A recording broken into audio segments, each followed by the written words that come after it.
Okay, so if our far-off ideal is minimal authority, very few authoritarian institutions needing to do anything because matters have been, we've been allowed to develop, we've been allowed to change, and we've gotten rid of a lot of problems. And somewhere in the middle, we've got these very strong institutions that are made to change, to devolve. Now we've got to start looking in a way that we build institutions that can become stronger and yet still remain at their strongest point, at the point where we've kind of, where they're dominant, instead of the so-called alternatives that our current system has put in place, that they're still able to be dissolved, that they're still under direct popular control. This seems tricky, but actually the concept of dual power, and this is grassroots dual power, this is us doing this for ourselves, and not the vanguard saying, well, we need this institution and that institution and that institution, and we'll set them up. This one says, if it's needed, we'll do it. And we'll find a way to do that. So, obviously it takes a lot of work. And the thing that's kind of on our side is that in this situation, because, look around, it's so difficult to get people to organize, that when people are organizing around actual needs and they're putting forth that effort, you've got a pretty good self-assurance system there for now and in the near future. The people aren't just going crazy here. People are doing things that they find are actually important. We can certainly find exceptions to that, but when it comes to major projects that come out of grassroots, if we can keep on one hand that they're popularly controlled, and on the other that they're consistent with this kind of vision that we're talking about in the future, because people have a sort of revolutionary mentality about it, that they know that these things are leading somewhere, that's our major advantage. Complete agreement everywhere. What's that? Dual power. Dual power. Okay. Right on. How do we also have to prevent them from smashing our institutions, Yeah. which is what they're Okay. So there has to be another element to this. Not just prevent them from smashing our institutions, but what do we have to do to theirs? Smash theirs. In some cases, we have to smash them. Now, in every case, we're gonna look at certain institutions and see if they're fulfilled the way we need them. Look at certain needs, and in every case, see if they're being fulfilled right now. See if they're being fulfilled adequately. See if they're being fulfilled in a manner that we would like, which is where most things are not going to, pass the test. And we're going to have to see if there's a potential for us to build an alternative.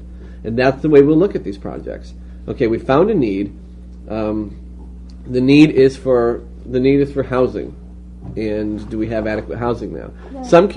Do we have it? No, we know we don't have it, right? Okay. But different communities are going to find that housing is provided in different, to different extents. So my community in Syracuse, we have a significant housing problem. I find it pretty horrible. I don't think that we would prioritize it. That even that the community in general, if you polled everybody, Syracuse would not prioritize housing as nearly as powerful an issue as Toronto would. Okay, now that's substantial. We are going to want to fulfill that need, but in the progress of all these things, it might come a little bit after some other things. Our police are simply worse than they are in Toronto, proportionally speaking. That's going to be an issue that's going to be addressed in Syracuse before it is in Toronto. If these principles, if we apply this approach to everything, what do we need? How adequately is it being handled now? Is it consistent? Is the way it's being handled consistent with the way we would like it to be? And do we have the power to deal with it ourselves at this point? If we don't have any power to do anything, if we don't have any power to provide housing, then it's not going to be something that we can even approach at this point. We're going to need to build power first.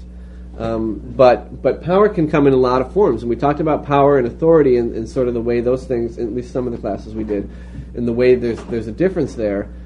Power can exist in our society that we don't even know is there at first. And the housing example is perfect. If there is empty housing, that is within our power. We actually have the power. If we have the power to tear down a door or to open up a door, force it open, and move people in, then that's actually something that's within our power. We have to count that. We have to count things that have already been done and sort of left as a shell, and in this case, sort of literally a shell, just an empty house, as in our toolbox. That's something that we have available to us. So when we evaluate our power, we have to be creative about it. We have to pay strong attention to everything that we have at our disposal and things that we can take. So we need a force that counters what they do. We need a force that defends what we're doing now. And we need a force that that can actually attack some of their institutions. Now, at what point do we attack an institution that already exists? Once we have a strong infrastructure already. And once we have a solution to the problem that it's solving. Now let's look at welfare. I mean, anarchists have said, like, the welfare system is horrible. It is, right? But it isn't horrible compared to not having a welfare system in this society. So we could attack the hell out of it, and we'd have lots of right-wingers who were cheering us on, right? But we're not ready to supplement it. We're not ready to replace it with anything. And what would we replace it with? Something so freaking similar, hopefully better and less racist and less sexist, but, so similar that it wouldn't be worth the trouble. I just have just a quick suggestion about welfare. Like, I don't know if they do this in other parts of the country, but a lot of times, like, if you go into a country store or something like that, like, if somebody in the community has had a fire or, somebody has a really bad illness or something like that, they'll just have a jar, like, on the counter saying, briefly the story and please help if you can. And I was thinking, like, in that same vein, communities, like, doing it ourselves, like putting aside a certain amount of, and this would be with money, I guess, or whatever, but having to be like, everybody puts in a little bit, and then if somebody gets in a bad situation, then there's resources for them to pull from, and that's something that we could start doing now. And the other idea I had about, I don't know. Okay, well, if it comes up, go ahead.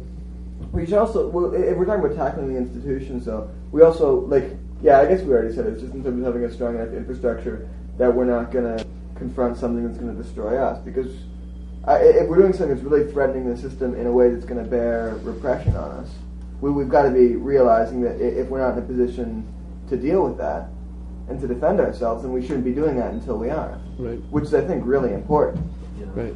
Some other ways that we're going to evaluate existing institutions as potential targets for resistance are, do they fulfill the need in question in such a way that creates an increase in that need, and that violates our liberties, violates all this. Here I'm of course thinking of the police department, right? What's that?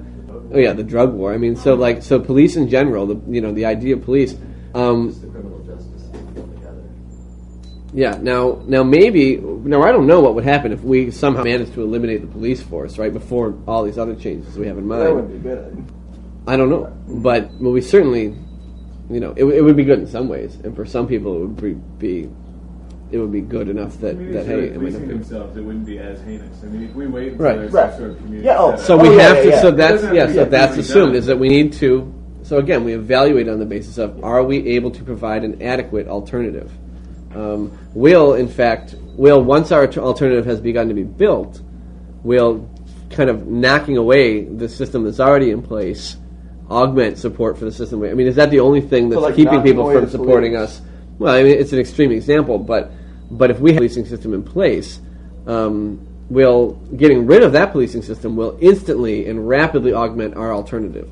All of a sudden, people will say, "Oh, okay, now I know that we do need this thing," and then you'll have support. So it doesn't mean that you're completely doing the job that the police were once doing, or that you're immediately ready to. But there might be spots in there where, these are insurrections. They come on small scales within certain institutions, but overall in society, insurrection is the point at which the vestiges of the current society are pushed out in favor of the ones that we're building up. Okay, that's insurrection in a dual power strategy. Insurrection can happen in just about any type of strategy. Insurrection can happen in the most idealist and extreme, anarchist variant, where we just tear everything down. We have nothing to replace it with, but we tear everything down. Now this is problematic. But if we do have these institutions, if we do have these institutions kind of waiting in the wings and already in practice and already in formation, then this idea of insurrection isn't nearly as scary.